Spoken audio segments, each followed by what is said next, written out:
Okay, so in 2017, my parents bought my brother the PlayStation 4.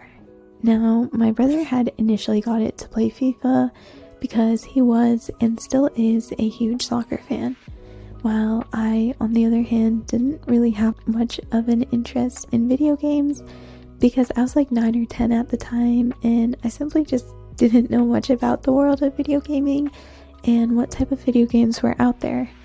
But that all kind of changed when my brother started playing Uncharted 4, which was a complimentary game sold alongside the PlayStation 4 at that time. Before then, I hadn't really realized that video games had story modes, and I found myself running down the stairs every time I heard my brother turn on the PlayStation so I could just see what would come next in the story. And seeing my brother try out all these different games, sometime in middle school I started getting into video games as well, and of course the first one I played was Uncharted 4, and that game was and still is perfection to me. I can't think of a single big complaint I have against it, and even though I know the story by heart, I find myself replaying it over and over again. Since then, I have played the rest of the Uncharted games and many more video games. However, today I want to go back to my favorite, Uncharted, and talk a little more about the main character, Nathan Drake, because Nathan is an extremely interesting character by himself, in my opinion, and talking about his psychology will really be the focus of our video today. I really want to go through Nathan's life chronologically and kind of review what makes him him.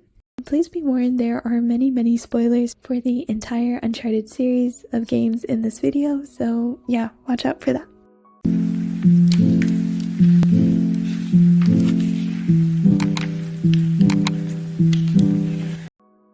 Diving right in, the earliest representation we see of Nathan Drake is actually when he was just a kid named Nathan Morgan, living in St. Francis Boys' Home. And when we first meet him, we can see that he's in trouble. And from context clues, we can pick up that this is a common occurrence. He's been in a fight and the nuns are sick of him. This one moment kind of sets the tone for who he is. This isn't really rebellion for rebellion's sake. It's a child trying to kind of reclaim control in a life where he feels like he has none. I mean, the video game makes it very clear. He doesn't feel at home in this orphanage. And he often talks about wanting to leave, wanting to get out, wanting to be with his brother Sam. Sam Morgan isn't just Nate's older brother. He's sort of a blueprint, and he gives Nate two things that St. Francis really can't: freedom and a sense of identity. Now, the boys establish that their family was built around stories of pirates, lost cities, and treasure, mostly due to the nature of their mother's work, and Sam reinforces this sense of adventure within Nate. In these moments where Sam and Nate are getting to explore and just be on their own, having that own type of freedom, the pain of abandonment fades and we get a sense of just living in the moment, something which we can guess Nate doesn't experience very often living at that orphanage. Psychologically, Sam becomes what's called a secondary attachment figure, someone a child transfers their trust and dependence onto when parents fail them. Nate learns that meaning comes from exploration and from finding something bigger than yourself, and he seems to repeatedly chase that thrill throughout his life. In the last scene we see of the two boys when they're younger, we understand that their objective in life is never to feel powerless or trapped ever again. Alright, now we're gonna flash forward quite a bit. This is from Uncharted 3, and this is when we see a teenage version of Nate in Colombia. Right now he is Nathan Drake, no longer going by the name Morgan. Now he's trying to steal Sir Francis Drake's ring, and I guess it's really the first attempt we see of him trying to make a name for himself. Enter Victor Sullivan. He's much older than Nate, he's confident and just as bold. Him and Nate meet when he saves Nate's life when things go wrong after Nate tries to steal the ring and the sextant. Now, when Nate and Sully meet, this really becomes the second turning point of Nate's life. Sully becomes a corrective father figure, and he decides to teach him how to survive in this world. Psychologically, I would call this kind of a mentorship attachment. Sully enters the scene as a mentor. That's what he's offering Nate. He offers reliability and protection, but under the guidelines of learning something so they can scam people together. Their relationship matures into one of the most beloved father-son dynamics in gaming and really shows love, loyalty, and found family. Jumping back to Uncharted 4, years later we see Nate, Sam, and their new partner Rafe Adler as they are hunting treasure in Panama. And this is where everything goes wrong. So, during a chaotic prison escape, Sam is shot and Nate watches his brother fall. Now, for someone whose identity was built around never being powerless again, watching Sam die really triggers this immense survivor's guilt. And Nate does what avoidantly attached people do best. He buries it, and we never hear mention of Sam, not in Uncharted 1, 2, and 3. Now, people may say, oh, this is a plot hole, but I think the games did really well to make what seems like a very cheap cop-out plotline work so well in this series. And I would argue it's not a plot hole. Having Sam only mentioned until the 4th game just shows Nate's repression of his feelings. Finally, we are going to the first game, Drake's Fortune. Now, I will say this is my least favorite of all 4 games. Not because it's bad, just because I feel like the games just always get better and more amazing, and I love them all. So someone has to come last, and unfortunately for me, that is Drake's Fortune, but I still have a lot of love for this game. So by the time we meet Nate in Drake's Fortune, he's fully become Nathan Drake and embraced that persona. He has his iconic swagger, quips, and his love for danger. What I think personally is it's all kind of an armor for him. Psychologically, I would think this is kind of like a reaction formation where he's presenting the opposite of what he feels. Sure, yes, Nathan is in his core very adventurous, but I also think his confidence masks insecurities or doubts he has about himself from the past. And his charm is what gets him out of sticky situations. Every element of his character makes sense. It's not like we just randomly dropped all these fun, lovable personality traits on Nathan. The game really built up reasons for him to act the way he does. In Uncharted 1, we meet the lovely, amazing, talented Elena Fisher, my favorite character of the Uncharted series. She kind of challenges Nate, and for once in his life, he's really having to look out for someone else. Sure, you can argue that he had to look out for Sully, but for them, they have this kind of understanding of them looking out for each other, whereas Nate saw Elena as someone he needed to take care of, regardless of how badass Elena is, and the fact that she really does not need that help. With Elena, we can see vulnerability in Nathan, and we see with Nathan that vulnerability is always his downfall. Now, I'm glossing over a lot because to go in depth with each of these games would require separate videos of their own, so if you're interested in that, let me know. But right now, we're going to move on ahead to Uncharted 2, Among Thieves. Now, in Uncharted 2, we see another layer of Nathan Drake. In Uncharted 2, I really think it has one of the strongest, most interesting plots. We have a lot of interesting characters introduced. We have Lazarevich, Harry Flynn, and of course, Chloe Fraser. But yeah, there's a lot to unpack in that game, and compared to Uncharted 1, the thrill-seeking has escalated seriously. The stakes are higher, and the risks are way deadlier. I've always thought that Uncharted had a villain problem where none of their villains seemed completely fleshed out in a way that was satisfying. But for Uncharted 2, I would rank Lazarevich at least, I guess, second in the villain rankings, only behind Rafe Adler, because I really like the backstory they gave him.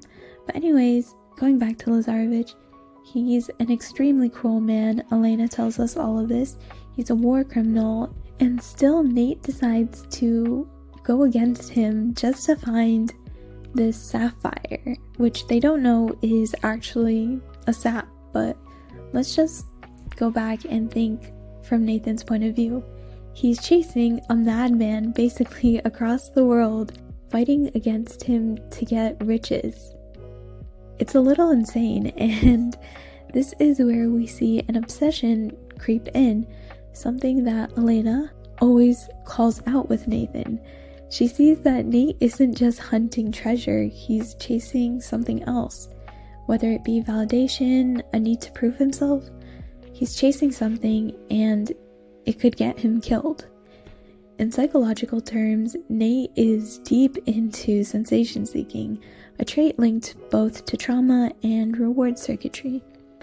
Adrenaline is really what regulates him, and when the world is exploding around him, I guess that's where his mind seems quiet.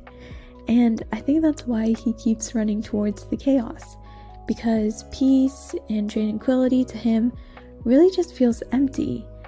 And for the first time, we start to see that adventure isn't freedom anymore, it's an addiction for him. Skipping ahead, we're going to Drake's deception, where we see Nate's whole myth, I guess, kind of begin to unravel.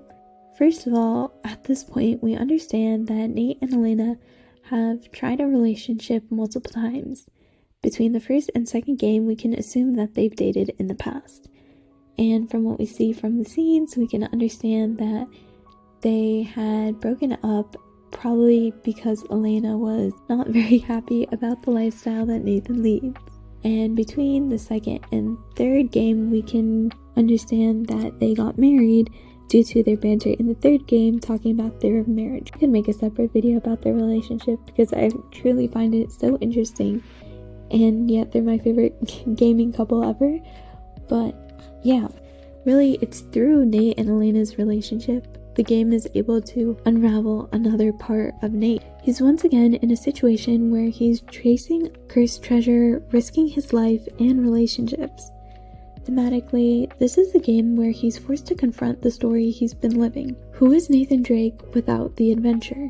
And this carries on to the fourth game. But right now, we see more tension with Elena and more guilt when he gets someone he loves hurt.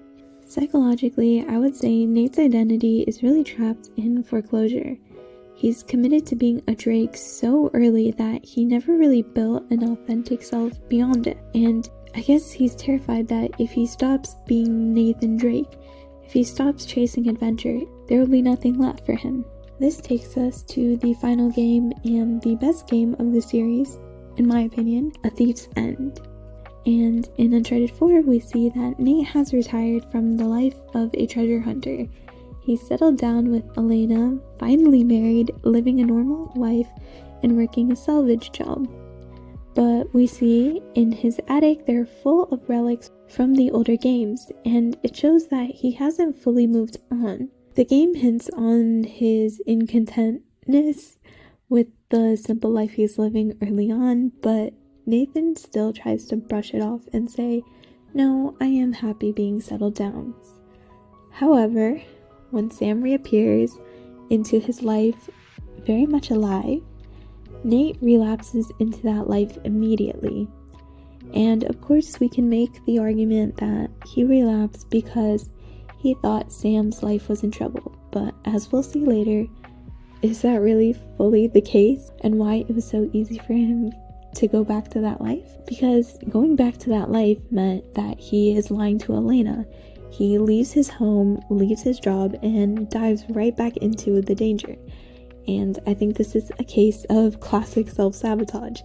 Nate's need for adventure and his fear of losing love collide, and he chooses the high.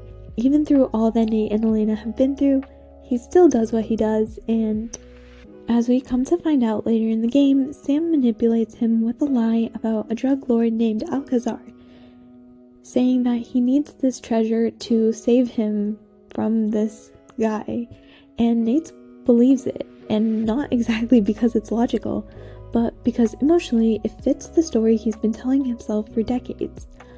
I lost Sam, and somehow I have to make it right. Any person with a brain could easily search up that Alcazar died.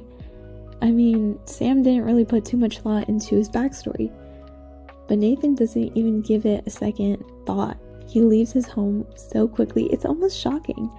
And I know that's part of the story, but really, Nathan, come on, you couldn't have searched it up? Like, I think that once again shows that it wasn't fully about saving Sam. It was Nate needing an excuse to get back to that life.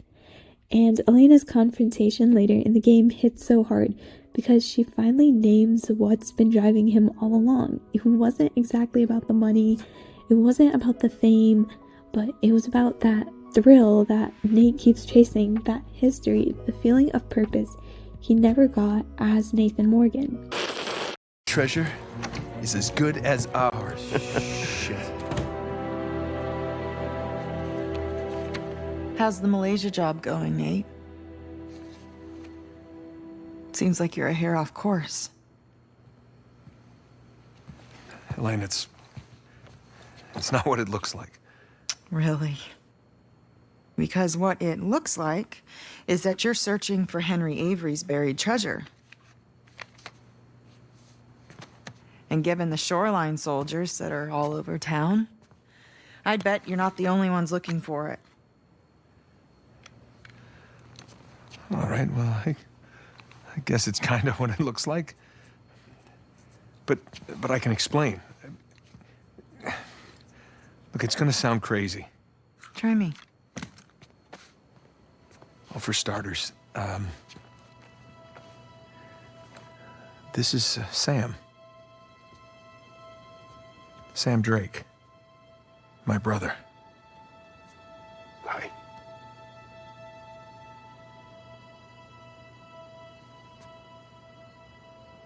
I'm sorry. I thought he had died in a Panamanian jail, but I was obviously very wrong. He's been stuck in there for 15 years, and it's because of me. And the guy who broke him out wants a lot of money, and the only way we can pay off the debt is Avery's treasure. But that's the good news. We found it. It's on an island just off the coast. Okay, just stop. Was there ever a Malaysia job? Okay. Come on, wait. Elena, wait! I don't get you. Look, I wanted to tell you. You know what? Enough. No, I wanted to, but how could I? I don't know. Just say it. I had to protect you. That is bullshit, Nate. You just didn't have the nerve to face me again. I knew you would react like this. How would you react? You lied to me for weeks. If you were killed, I wouldn't have even known about it. And now you have a brother.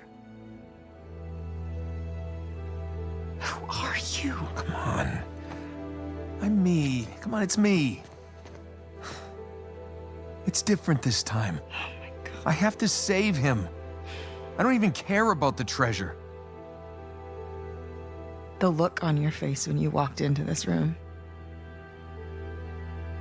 If you're done lying to me, then you should stop lying to yourself. I got a plane to catch. You do what you have to do.